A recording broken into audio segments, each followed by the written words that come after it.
गिनने वाली संख्या को प्राकृतिक संख्या कहते हैं। प्राकृतिक संख्या में मिलाने वाली जीरो को पूर्ण संख्या कहते हैं। पूर्ण संख्या में ऋणात्मक संख्या को मिलाने से पूर्णांक संख्या कहते हैं। और जो संख्या 2 से कटे उसे सम संख्या कहते हैं। और जो संख्या 2 से पूरा न कटे उसे विषम संख्या कहते हैं। जो संख्या के 2 बाल बच्चा होगा उसे अभाज्य संख्या कहते हैं। और जो संख्या के 2 से ज्यादा बाल बच्चा होगा उसे भाज्य संख्या कहते हैं। जो संख्या p/q के रूप में लिखा जाए उसे परिमेय संख्या कहते हैं। और जो संख्या के p/q के रूप में ना लिखा जाए उसे अपरिमेय संख्या कहते हैं। नहीं समझते हैं, आइए समझा देते हैं। कहता है कि गिनती की संख्या को प्राकृतिक संख्या कहते हैं। तो गिनती शुरू कहां से होता है चेला? 1 से। ऐसे गिना हो कि 0 1 2 ना कोई चीज गिनने के लिए 1 से शुरू करते हैं। तो 1 2 3 4 5 6 डॉट अनंत तक चल जाएगा।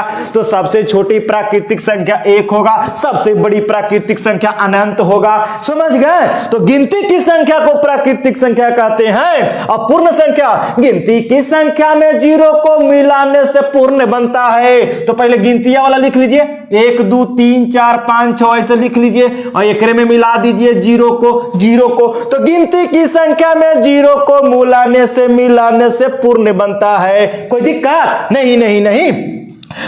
यही पूर्ण संख्या में ऋणात्मक संख्या को मिलाने से पूर्णांक बनता है। तो 0 लिखिए, 1 लिखिए, 2 लिखिए, 3 लिखिए, 4 लिखिए, अनंत तक जाइए। लेकिन ऋणात्मक माने माइनस वाला, तो -1, फिर आइएगा तो -2, अब इन आइएगा तो -3। ये देखिए यहां से यहां तक ऋणात्मक संख्या और यहां से यहां तक धनात्मक संख्या और 0 हो गया बचवा शून्य संख्या 0। तो 3 प्रकार का हो गया पूर्णांक। ए भैया सम संख्या, जो संख्या 2 से भाग पूरा कटे उसे सम संख्या कहते हैं। 2 से भाग पूरा कटना चाहिए, जैसे में कि 2 4 6 8 10 12 14 ऐसे कोई भी संख्या लीजिए, लेकिन 2 से भाग देंगे तब पूरा कटे।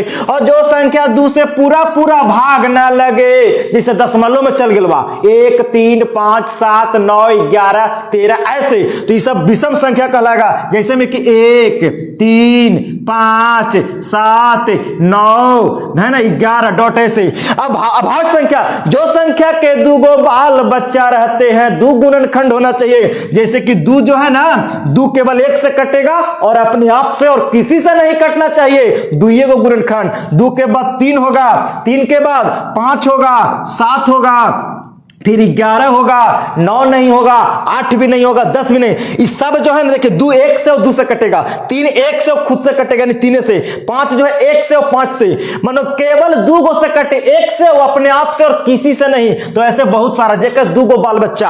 अब भाज्य संख्या, जेकर बाल बच्चा 2 से ज्यादा, जैसे बोली थी कि 4 6 है ना 8 10 12 ये सब होगा, 9 भी होगा। 4 1 से भी कटता है, 4 1 से भी कटेगा, 4 खुद से अपने आप से भी कटा और 2 से भी कट रहा है, देखकर 3 गो बाल बच्चा। 6 1 से भी कटेगा, 2 से भी कटेगा, 3 से भी कटेगा, 6 खुद से, 4 गो बाल बच्चा। तो ये सब हो गया भाज्य संख्या।